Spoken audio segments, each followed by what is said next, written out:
And thank you for your support. Welcome back. It's 15 after, and it's time for us to go behind the headlines. We're taking a look at the state of Maine, which tomorrow is poised to vote, at least the city of Portland is poised to vote on a marijuana legalization measure. But the entire state of Maine has also been in the crosshairs of activists as being one of the next to potentially legalize. And while Alaska and Oregon are looking to legalize recreational marijuana through the ballot initiative in 2014, Maine and their state representative, Diane Russell, has been working with NORML to introduce marijuana legalization through the state legislature. And last week, just before the bill was expected to make it out of legislative committee by a slim one-vote margin, well-financed lobbyists from Maine's established medical marijuana industry managed to flip one of the yes votes to no, dooming the legislative marijuana reform before it ever had a chance to be heard by lawmakers. The Maine bill would have legalized the possession of 2.5 ounces of marijuana and the home cultivation of 6 plants for personal use by adults 21 and older. The bill would also have created a regulated commercial marijuana market. The medical marijuana lobbyists complained that they had not been invited to the table when it came to drafting the recreational marijuana bill. Yet the bill seemed to be written in favor of the established medical marijuana interests.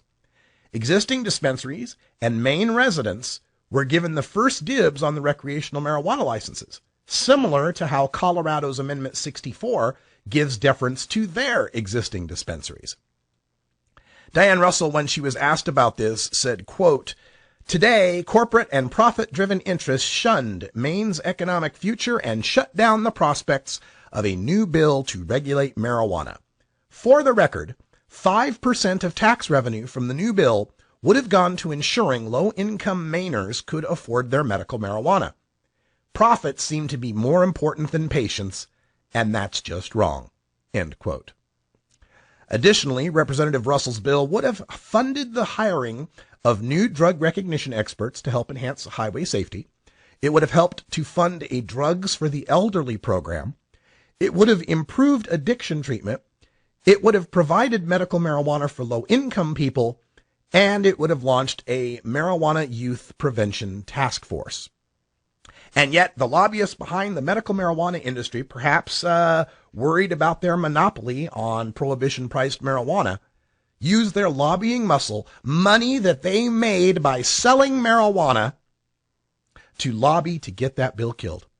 Now, possibly it might get introduced in a future session of the legislature there in Maine, but who knows if it'll have the support it needs or the time it needs to get past all the legislative roadblocks before 2014. And while Alaska may vote on legalization in August of 2014, Oregon may have 3 choices of votes in marijuana legalization by 2014. It looks as though Maine is going to have to wait yet another couple of years before they'll have another chance here to go for legalization. And of course, this is not the first time established medical marijuana interests opposed legalization for healthy people. In 2008, Oregon's medical marijuana activists fought a legalization proposal that would have extended medical limits to all consumers. Their fear is that if we got rid of the medical marijuana law, the feds would then overturn the recreational law and we'd have nothing. In 2010, dispensaries funded flyers placed in medicine purchases that urged a no vote on Prop 19's attempt to legalize in California. And in 2012, dispensaries were the only organized and funded opposition to Washington's I-502, fearing legalization would lead to mass DUIDs and end their untaxed market.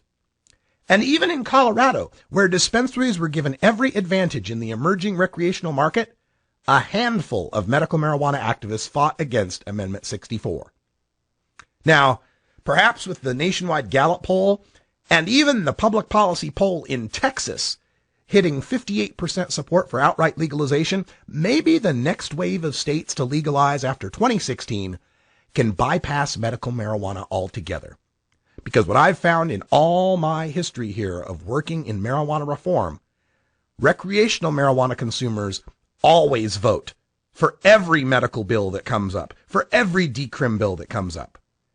But medical marijuana consumers, it seems like they tend to be split on whether or not they want to support extending protection to the rest of us healthy people, and that's got to stop. This divide and conquer thing worked good for us in the 90s, but it's kind of working against us now, don't you think? Yeah, it's time we stood up together and, legalize for everyone. Yeah. Hey, we got Bacon Man coming up with your Roots Monday Daily Toker tune from the Bare Naked Ladies next on 420 Radio. Ever met that funny reefer man? If he said he swam to China